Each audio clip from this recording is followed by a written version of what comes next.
Picture a world where the red flag of the USSR stands planted, not just in Berlin or Kabul, but on the moon, where the first words spoken on lunar soil were in Russian. What if the Soviet Union, not the United States, had won the space race? Would communism have dominated the cosmos? Would there be statues of Lenin on Mars? Would the Cold War ever have ended at all?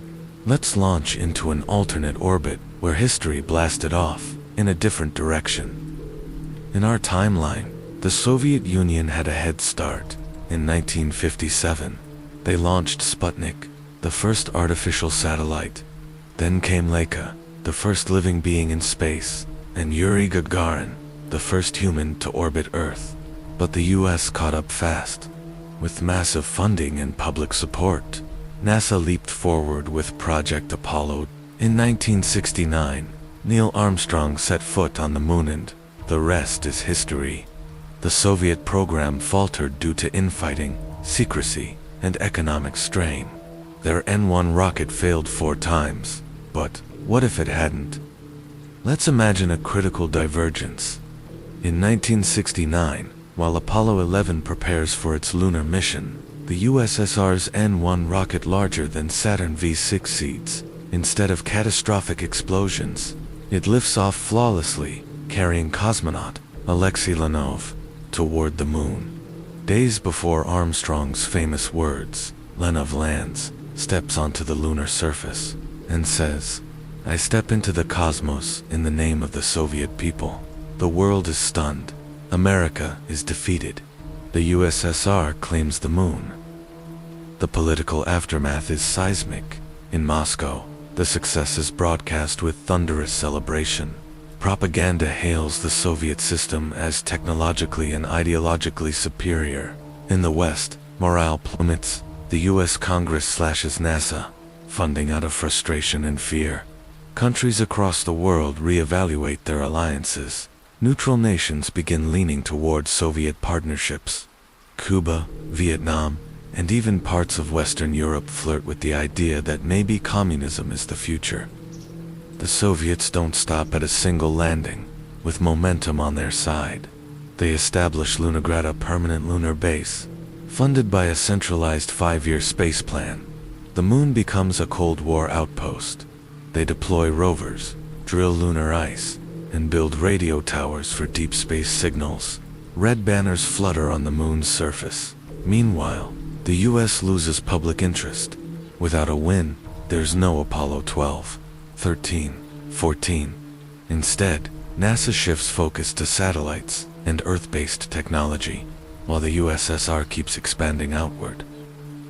With the moon secured, the Soviets intensify their presence in low Earth orbit.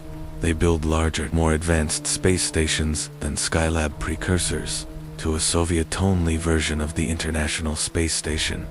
By the 1980s, they operate multiple orbital platforms for research, surveillance, and even early weaponization. Their space-based reconnaissance gives them unparalleled intelligence. In this world, the KGB isn't just spying on Earth but from space. The USSR's space success becomes a catalyst for rapid internal innovation to sustain long-term space operations. They invest in advanced computing, energy efficiency, and materials science. The ruble is still weak, but Soviet-made tech, especially in aerospace, starts rivaling Western products. Microwave communication, advanced solar panels, and even primitive AI develop earlier. This gives the USSR a domestic boost, staving off stagnation and prolonging its global influence.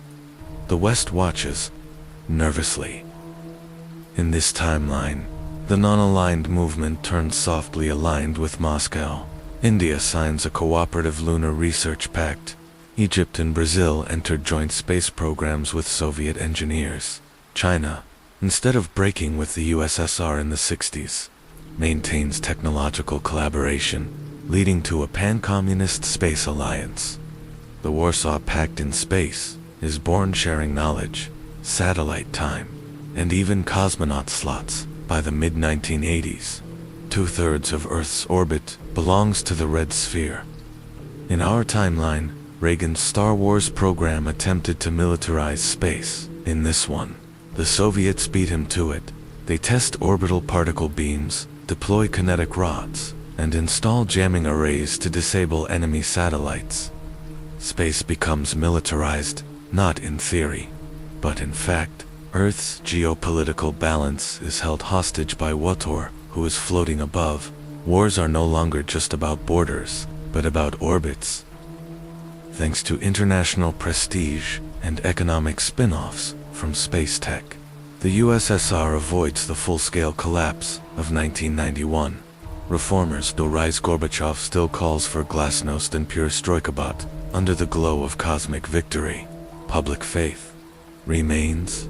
KGB propaganda uses images of Earth from Soviet stations to promote unity. One people, one planet, one party. The Berlin Wall doesn't fall. Eastern Europe slowly liberalizes, but stays within a Soviet-led economic union. The Cold War never ends, but it simmers, quieter, under the stars. Fast forward to the 2020s. Earth orbits a divided sky. American satellites still monitor Earth, but Soviet descendants own space. The moon hosts twin cities, Lunagrad Russian and Freedom Station American Chinese. Mars is next. The first human colony is Novy Mir, established by Russian cosmonauts in 2018. Their flag stands beside a statue of Yuri Gagarin. Meanwhile, space capitalism struggles to keep up with state-driven Soviet discipline. In this world, the final frontier was claimed not by dreamers, but by commissars. The Soviet victory in space doesn't just shape politics, it reshapes culture. From Moscow to Mumbai, a new aesthetic dominates. Cosmo-communism. Soviet science fiction explodes in popularity. Writers like the Strugatsky brothers become global icons. Their stories of utopian collectivist worlds are translated worldwide, offering an alternative to capitalist dystopia. Soviet architecture embraces orbital brutalism, clean lines, metallic domes, and lunar colony replicas on Earth. Schools across the Eastern Bloc build space-themed classrooms. Children are taught not just Marx but astronomy. Hollywood's sci-fi dominance fades.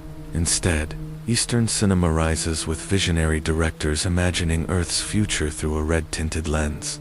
Music, too, changes. Synth-heavy space operas from East Germany and Russia become the new global sound. Blending ideology with innovation, cosmonauts become the new rock stars. Their faces are printed on stamps, cereal boxes, even toys. In place of action figures like G.I. Joe, kids play with Comrade Leonov. Meanwhile, in the West, cultural anxiety rises. Dystopian films like Red Moon Rising and Orbitfall paint bleak pictures of life under Soviet skies.